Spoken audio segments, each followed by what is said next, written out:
When it comes to something I know I want to see, I try and not to watch the trailers.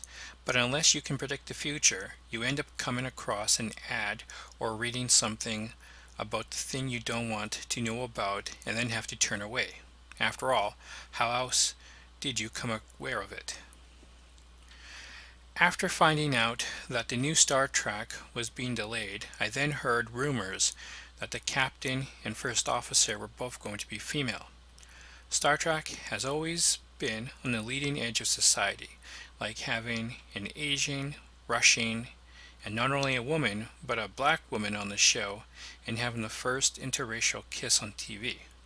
But I guess because of the current political culture in America, with some SJWs and feminists acting like all white men are racist and sexist, which in itself is racist and sexist, with them losing their shit about so-called whitewashing, I did wonder, are they doing this because of the current political culture? If so, then I disagree. I fully support the original Star Trek breaking out of the white man TV rules with useless women on it. They said fuck you to America's current political culture. But if Star Trek Discovery was having two female co-stars because of the current political culture, then I say boo. So I just watched the first two episodes and I like it. I wasn't sure if STD, Star Trek Discovery, was going to be any good since, well, I like all the Star Trek shows. I'm easy to please. I just want it to be good enough where non-Trek fans will watch it too. Therefore it stays on the air. Unlike Star Trek Enterprise, which only had 4 seasons. Which I wish it had finished the 5th season, but whatever. Now, since I was trying to not pay any attention to any news about the new show, I did not keep track on who was supposed to be the lead. At first, I thought it was supposed to be, I am about to butcher their names, actress Michelle Yeoh, playing Philippa Georgia or whatever, and I had to Google to find out her character's name after the show was over, as I did not recall ever hearing her name. Later I heard actress Sonequa Martin playing Michael Burnham was going to be the captain. I was like, okay, she's younger than Michelle, but whatever. Not everyone ranks up with age.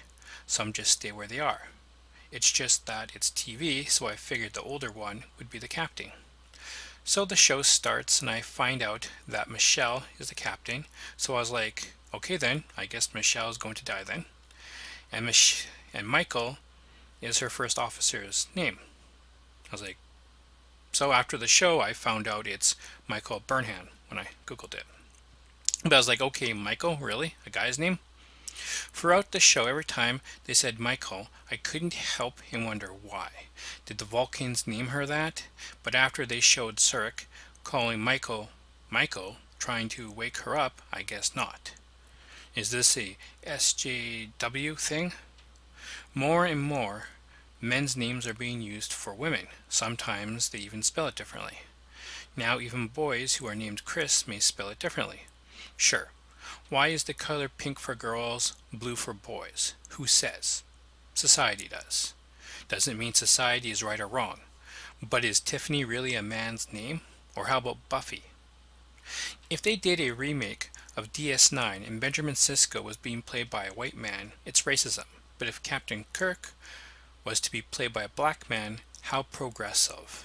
It's fictional characters, not stories based on real life people. The only people who should give a fuck are the fans who see Hollywood change the characters they already love and hate. Getting back to the show, I already thought Michael would be a better captain than Janeway until she lost her shit and tried to open fire on the Klingons. Sure, she was right to do so, but she went about it in the wrong way. I did like Pippa as captain until when it came to her passiveness when dealing with the Klingons. But she did redeem herself with her plan to blow up the Klingon ship. Michael wasn't wrong in suggesting capturing the head Klingon, not even going to try to pronounce his name. But why did only 2 of them go over there? Are you fucking kidding me? And when the captain died, Michael killed the Klingon she wanted to capture, making the captain's death pointless. They should have just blown up the Klingon ship and the captain would still be alive. Instead, Michael once again got emotional. I am wondering if that's her story arc. A human who was raised on Vulcan, who has composure better than the average human, but loses it when shit gets real. Now let's talk about the cunts who sent Michael to prison for life. While she needed to be punished, she was right, so she should have gotten a lesser punishment, like not becoming captain. Although, since this is 10 years before Captain Kirk, their relationship with the Klingons is different from our points of view. So from that context, it makes sense, more so from their point of view. So, the show ends and they show previews of what's to come. It looks like a white man will be captain after all. Although I was trying to see in the previews if he was going to make her first officer or she somehow becomes captain, but it looked like she will be kinda like a Jane Erso, a rogue. But she is the leading cast member, but maybe just not captain.